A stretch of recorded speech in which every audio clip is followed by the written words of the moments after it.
Right. నమస్తే, welcome to PJ digital news. రాష్ట్రంలోనైతే party ఫిరాయింపులకు సంబంధించి అంశం అయితే తెరపైకి వచ్చింది. ఇది కరెంట్ ఇష్యూగా మనం చెప్పొచ్చు. ఎప్పుడైతే 2023లో కాంగ్రెస్ ప్రభుత్వం అధికారంలోకి వచ్చిందో అటు బీఆర్ఎస్ ప్రభుత్వం దాదాపు 38 సీట్లను గెలుపొందింది, అసెంబ్లీ ఎమ్మెల్యే స్థానాలు.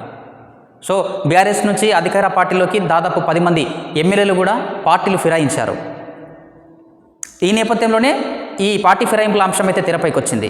అటు బీఆర్ఎస్ ప్రభుత్వాలు పార్టీ ఫిరాయింపులకు పాల్పడ్డారని చెప్పి కోర్టులో కూడా పిటిషన్ వేశారు. సో అసలు దీనికి పార్టీ ఫిరాయింపుల చట్టం అనేది ఏంది, అసలు ఎప్పుడు వచ్చింది, దీంట్లోని ఉన్న అంశాలు ఏంది అన్న విషయాలు కూడా మనం పూర్తి స్థాయిలో తెలుసుకునే ప్రయత్నం చేద్దాము. నేను వివరించే ప్రయత్నం చేస్తాను మీకు. సో ఇది చూడొచ్చు మనము. పార్టీ ఫిరాయింపుల చట్టం. సో ఈ చట్టాన్ని ఎప్పుడు చేశారంటే 1985లో 1985లో అప్పటి రాజీవ్ గాంధీ గారి ప్రభుత్వము ఈ పార్టీ ఫిరాయింపుల చట్టాన్ని అయితే చేయడం జరిగింది. 1968-75 సమయంలోనే హయారం గయారం అని మీకు తెలిసే ఉంటుంది. హర్యానాకు సంబంధించిన సభ్యులు వీరు తరచూ పార్టీలు ఆ పార్టీ మారడము ఈ పార్టీ మారడము అట్లా వీళ్ళకు ఒక అలవాటు అయిపోయింది అది. సో వాటిని కట్టడి చేయాలి, వాటిని నియంత్రించాలన్న ఉద్దేశంతో అది కూడా మొత్తం దేశవ్యాప్తంగా అన్ని రాష్ట్రాలకు వర్తించాలని చెప్పి కూడా రాజీవ్ గాంధీ గారి ప్రభుత్వం అయితే ఈ మేరకు చట్టాన్ని అయితే చేయడం జరిగింది. ఇంతకంటే ముందు మరి ఏమైనా చట్టాలు ఉన్నాయి దీనికి సంబంధించి అని చూస్తే 1975లోనే వెస్ట్ బెంగాల్ ఈ చట్టాన్ని అయితే చేయడం జరిగింది, 75లోనే. కానీ అది కేవలం రాష్ట్రానికి మాత్రమే వర్తిస్తుంది, మొత్తం అన్ని రాష్ట్రాలకు కాదు. సో అన్ని రాష్ట్రాలకు వర్తించాలంటే ఏం చేయాలి, దేశవ్యాప్తంగా దీన్ని అమలు చేయాలి. కాబట్టి అప్పటి రాజీవ్ గాంధీ గారి ప్రభుత్వం ఏం చేసింది, 1985లో 52వ రాజ్యాంగ సవరణను చేసి రాజ్యాంగంలోని 10వ షెడ్యూల్లో ఈ పార్టీ ఫిరాయింపుల చట్టాన్ని అయితే చేర్చడం జరిగింది. సో అసలు మరి దీనికి సంబంధించి ఏంది, మరి అసలు ఏమున్నాయనే విషయాలు చూద్దాం ఒకసారి. ఫిరాయింపుల చట్టం అనేది కేవలం అసెంబ్లీకి మాత్రమే కాదు, అటు లోక్సభ, రాజ్యసభ, దాంతోపాటు రాష్ట్ర అసెంబ్లీ, శాసన మండలికి సంబంధించి సభ్యులకు కూడా ఇది వర్తిస్తుంది. అటు లోక్సభ, రాజ్యసభకు చూస్తే 102 క్లాస్ 2 ఆర్టికల్ ప్రకారంగా లోక్సభ మరియు రాజ్యసభ సభ్యులకు సంబంధించి ఇది రాజ్యసభకు సంబంధించి. రాజ్యసభలో సభ్యుడైనా లోక్సభలో సభ్యుడైనా వారిని పార్లమెంట్ సభ్యులనే చెప్తారు. సో వారికి సంబంధించి ఒకవేళ వాళ్ళు పార్టీలకు ఫిరాయింపులు పాల్పడితే వారికి సంబంధించిన ఆర్టికల్ అయితే 102 క్లాస్ 2. అదే అసెంబ్లీ, శాసన మండలి విషయానికి వస్తే 191 క్లాస్ 2 ఆర్టికల్. ఇది ఆర్టికల్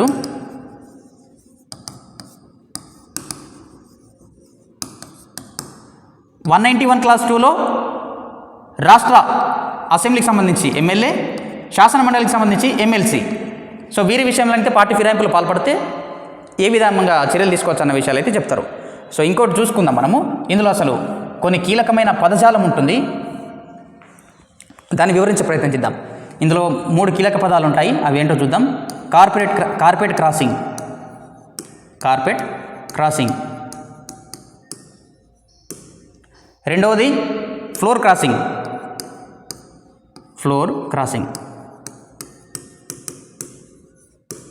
మూడవది క్రాసింగ్. ఇది చెప్పే ముందు అసలు పార్టీ ఫిరాయింపులు అంటే ఏందనేది చూస్తే, ఒక సభ్యుడు లోక్సభ, రాజ్యసభ కావచ్చు, ఇప్పుడు మనది రాష్ట్రంలో హాట్ టాపిక్గా మారింది కాబట్టి మనం అసెంబ్లీ, శాసనసభ మండలికి సంబంధించి మాట్లాడుకుందాం.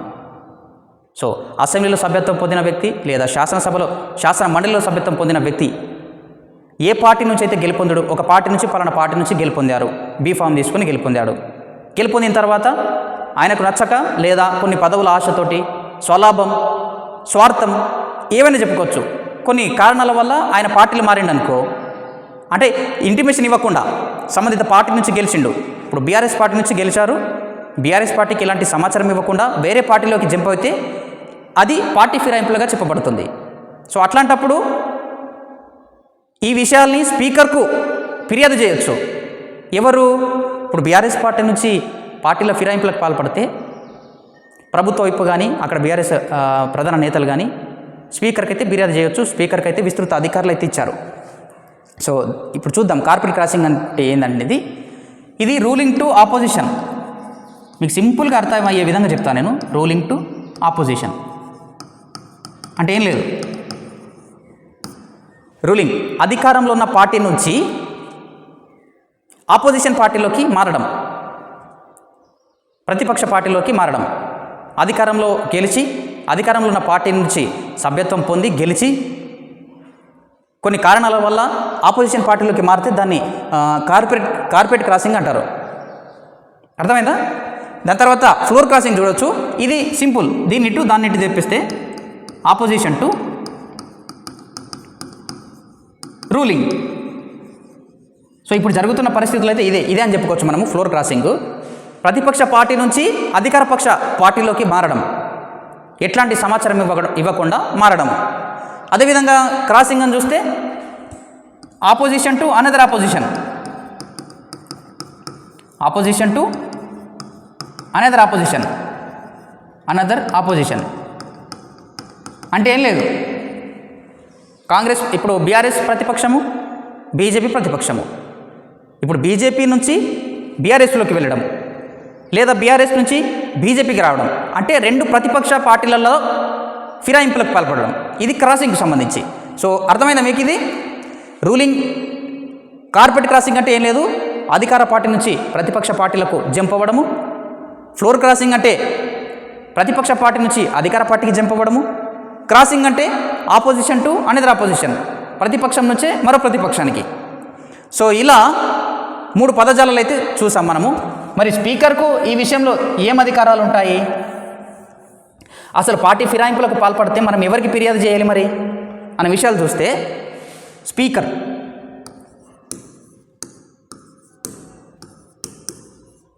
స్పీకర్కు ఏం అధికారాలు ఉంటాయి? ఒకవేళ పార్టీ ఫిరాయింపులకు పాల్పడినట్లయితే సంబంధిత సభ్యుని యొక్క సభ్యత్వాన్ని రద్దు చేసే అధికారము స్పీకర్కి అయితే ఉంటుంది. సో ఇది చట్టంలో పేర్కొన్నారు. కానీ ఎంత సమయంలోపు ఈ నిర్ణయం తీసుకోవాలి? ఇప్పుడు ఉదాహరణకు ఇవాళ పార్టీ ఫిరాయింపులకు పాల్పడ్డారు, సంబంధిత వ్యక్తులు వచ్చి స్పీకర్కు ఫిర్యాదు చేశారు. మరి ఎన్ని రోజులలో ఆయన నిర్ణయం తీసుకోవాలనే విషయాల్ని క్లుప్తంగానైతే రాజ్యాంగంలో పేర్కొనలేదు, అంటే గడువునైతే పేర్కొనలేదు. ఇదే ఇప్పుడు చిక్కు తెచ్చి పెడుతుంది. గడువు పేర్కొనలేదు కదా, అందుకని చెప్పి స్పీకర్ కూడా జాప్యం చేసే ప్రయత్నాలు చేస్తున్నారు. సో అట్లా జాప్యం చేస్తే ఏమవుతుంది? ప్రతిపక్ష పార్టీలకు విసుగు చెంది వాళ్ళు కోర్టులో అయితే కేసులు వేయడం జరుగుతుంది. సో స్పీకర్కి అధికారాలు ఏముంటాయి? పార్టీ ఫిరాయింపులకు పాల్పడినప్పుడు ఆ విషయము సభాధ్యక్షుడు, స్పీకర్ని సభాధ్యక్షుడు అంటారు, సభాధ్యక్షుని దృష్టికి వచ్చినప్పుడు విచారణ జరిపి అంటే ఎందువల్ల పార్టీలు చేంజ్ అయ్యాడు, నిజంగానే పార్టీ ఫిరాయింపులకు పాల్పడ్డారు అనే విషయాన్ని తెలుసుకొని సంబంధిత సభ్యునిపై అయితే సభ్యత్వం రద్దు చేయొచ్చు, కొన్ని చర్యలు తీసుకునే అవకాశాలు అయితే స్పీకర్పై ఉంటుంది. కానీ ఇక్కడ ప్రస్తుతం ఏం జరుగుతుంది? ఇక్కడ స్పీకర్ ఎవరు? స్పీకరు ఏ పార్టీ నుంచి ఎంపిక అవుతాడు? అధికారంలో ఏ పార్టీ ఉంటే ఆ పార్టీ నుంచి స్పీకర్ వస్తాడు. ఇప్పుడున్న ప్రస్తుత స్పీకర్ కూడా నేను ఈ స్పీకర్ ఆ స్పీకర్ అని అంటలేను. ఏ ప్రభుత్వాలు వచ్చినా సరే అధికార పార్టీలో అధికారంలో ఎవరైతే కొలువు తీరుతారో వాళ్ళ నుంచే ఒక స్పీకర్గా ఎన్నికవుతారు. కాబట్టి సంబంధిత పార్టీకే వాళ్ళు సపోర్ట్ చేస్తారు కదా, ఇక్కడ మనకు అర్థమవుతుంది. సో స్పీకరు ఏ పార్టీకి చెందిన వ్యక్తి అయితే ఆ పార్టీకి అనుకూలంగా వివరిస్తారన్న ఆరోపణలు, అభిప్రాయాలు కూడా ఉన్నాయి. సో ఇది స్పీకర్కు సంబంధించి అధికారాలు.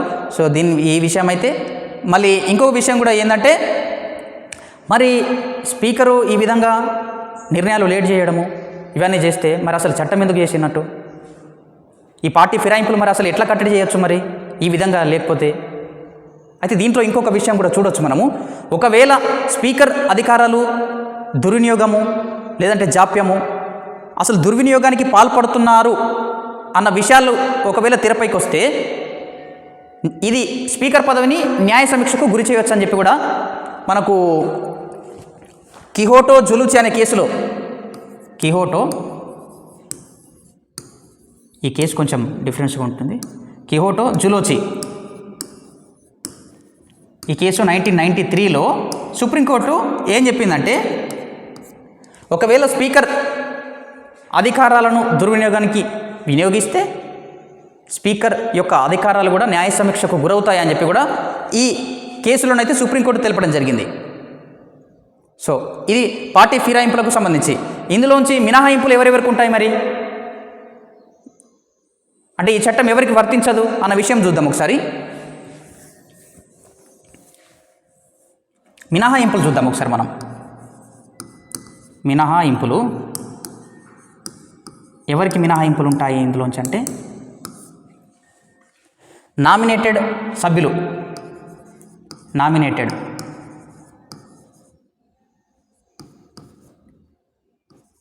సభ్యులు అంటే ఇప్పుడు ఎమ్మెల్సీలో నామినేట్ పదవులు ఉంటాయి.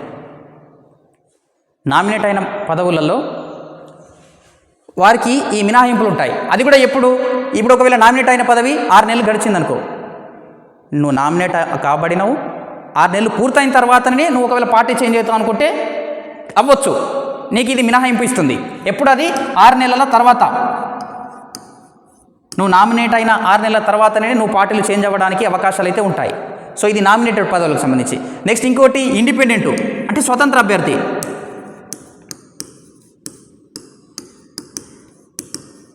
స్వతంత్ర అభ్యర్థి అంటే ఏంది, ఏ పార్టీ నుంచి కాకుండా నేను ఇండిపెండెంట్గా గెలుపొందాను అనుకున్న వ్యక్తులు ఉంటారు, ఎవరైతే ఉంటారో వాళ్ళు కూడా 6 నెలల తర్వాత ఏ పార్టీ నుంచి అయినా ఏ పార్టీకైనా చేంజ్ అవ్వచ్చు. వాళ్ళకు ఈ చట్టం వర్తించదు, మినహాయింపు ఇస్తుంది. ఒకటి నామినేటెడ్, ఒకటి స్వతంత్ర అభ్యర్థి. సో ఇదైతే పార్టీ ఫిరాయింపులకు సంబంధించి. మనము అధికారంలో ఏ పార్టీ ఉంటుందో ఆ పార్టీకి సంబంధించిన స్పీకర్ ఉంటారు కాబట్టి వాళ్ళు వాళ్ళ పార్టీకి వాళ్ళ ప్రభుత్వానికి అనుకూలంగా వ్యవహరిస్తుంటారు కాబట్టి ఈ ఇష్యూస్ అన్నీ కూడా తెరపైకి వస్తున్నాయి. సో అసలు రాజ్యాంగంలో మరి అసలు గడువు ఉంటే బాగుండేదేమో అని చెప్పి మేధావులు కూడా అభిప్రాయాలు వ్యక్తం చేస్తున్నారు. అంటే నిర్దిష్ట గడువులోగా మీరు ఈ విషయమై నిర్ణయం తీసుకోవాలని ఒకవేళ ఉండి ఉంటే ఇంత పెద్ద ఇష్యూస్ అయితే జరిగి ఉండేవి అయితే కావనుకోవచ్చు. మనం రాష్ట్రంలోనైతే ప్రధానంగా ఇప్పుడు కరెంట్ ఇష్యూ అని చెప్పుకోవచ్చు ఈ విషయం, పార్టీ ఫిరాయింపులకు సంబంధించి. సో ఒకసారి అసలు కారణాలు ఏముంటాయి ఒకసారి చూసే ప్రయత్నం చేద్దాము. లాగ్ చేయకుండా షార్ట్గా చెప్పేసే ప్రయత్నం చేస్తాను. అసలు పార్టీలు మారడానికి కారణాలు ఏముంటాయో చిన్నగా చూసుకుందాము. పార్టీలు మారడానికి కారణాలు ఏముంటాయి, ఏం కారణాలు ఉంటాయి, మనం ఎన్నికల ముందు నుంచి వద్దాం. ఒకవేళ ఎలక్షన్స్ ఉన్నాయి, ఎలక్షన్సే నడుస్తున్నాయి అనుకుందాం, ఎలక్షన్స్ నడుస్తున్నాయి. అక్కడ సిట్టింగ్ అభ్యర్థికి కాకుండా వేరే వాళ్ళకు టికెట్ కేటాయించారు మీరు. అట్లాంటప్పుడు ఏమవుతుంది, నాకు టికెట్ రాలేదు కాబట్టి నేను పార్టీ చేంజ్ అయ్యే అవకాశాలు ఉంటాయి. ఇదొక కారణం. ఎలక్షన్ ఆఫ్టర్ ఎలక్షను పార్టీ అధికారంలోకి రాలేదు, వేరే పార్టీ అధికారంలోకి వచ్చాయి. సొంత లాభం, స్వలాభం, పదవుల ఆశ, ఇవన్నీ కూడా ఏం చేస్తాయి, పార్టీ ఫిరాయింపులు పాల్పడేందుకు దారులు అయితే వేస్తాయి. సో అట్లా ఒకటి పదవుల కోసం పోతారు, కొంతమంది పనుల కోసం పోతారు. అక్కడికి పోతే నాకు వేరే పనులు అయితాయేమో, సొంత లాభం అనొచ్చు వీటిని. సో ఇట్లా అనేక రకాల కారణాలు అయితే పార్టీ ఫిరాయింపులకు పాల్పడేందుకు ఉంటాయి. సో ఒక్కసారి షార్ట్గా 30 సెకండ్స్లో మీకు చెప్పే ప్రయత్నం చేస్తున్నాను. పార్టీ ఫిరాయింపుల చట్టము 1985లో రాజీవ్ గాంధీ ప్రభుత్వం అప్పుడు 52వ రాజ్యాంగ సవరణ చట్టం చేసి రాజ్యాంగంలోని 10వ షెడ్యూల్లో పేర్కొనడం జరిగింది. దీంట్లో 3 పదజాలాలు ఉంటాయి: carpet crossing, floor crossing, crossing అని చెప్పి. కార్పెట్ అంటే రూలింగ్ టు ఆపోజిషన్, ఫ్లోర్ అంటే ఆపోజిషన్ టు రూలింగ్, క్రాసింగ్ అంటే ఒక ప్రతిపక్షం నుంచి ఇంకో ప్రతిపక్షానికి. సో ఇది కట్ చేస్తే స్పీకర్ అధికారాలు ఏముంటాయి, సభ్యత్వం రద్దు చేయొచ్చు. కానీ గడువు అనేది లేదు, రాజ్యాంగంలో పేర్కొనబడలేదు, ఎక్కడ కూడా స్పష్టంగా పేర్కొనలేదు. ఈ గడువులోగానే మీరు నిర్ణయం తీసుకోవాలన్నది ఎక్కడ కూడా చెప్పలేదు. సో ఒకవేళ స్పీకర్ అధికారులు దుర్వినియోగానికి పాల్పడినట్లు తెలిస్తే స్పీకర్ అధికారాలు అనేటి న్యాయ సమీక్షకు గురి కావచ్చని చెప్పి కిహోటో జులూచి 1993 కేసులో సుప్రీంకోర్టు అయితే వెల్లడించింది. సో ఇది పార్టీ ఫిరాయింపులకు సంబంధించి ఇన్డెప్త్ ఇన్ఫర్మేషన్. సో రాష్ట్రంలోనైతే మనం హాట్ టాపిక్గా చూసిన కరెంట్ ఇష్యూ ఇది. ఈ విషయంపై ప్రతి ఒక్కళ్ళు కూడా అవగాహన పెంపొందించాల్సిన అవసరం ఉంది. అటు కాంపిటేటివ్ ఆస్పిరెంట్స్ కూడా ఇప్పుడు కరెంట్ ఇష్యూగా నిలిచింది కాబట్టి రానున్న కాంపిటేటివ్ ఎగ్జామ్లో కూడా ఈ విషయమై అడిగేందుకు ఆస్కారాలు అయితే ఉంటాయి. సో చూస్తూనే ఉండండి మన పీజే డిజిటల్ న్యూస్. నేను మీ ప్రదీప్ జిల్లెడ్వార్.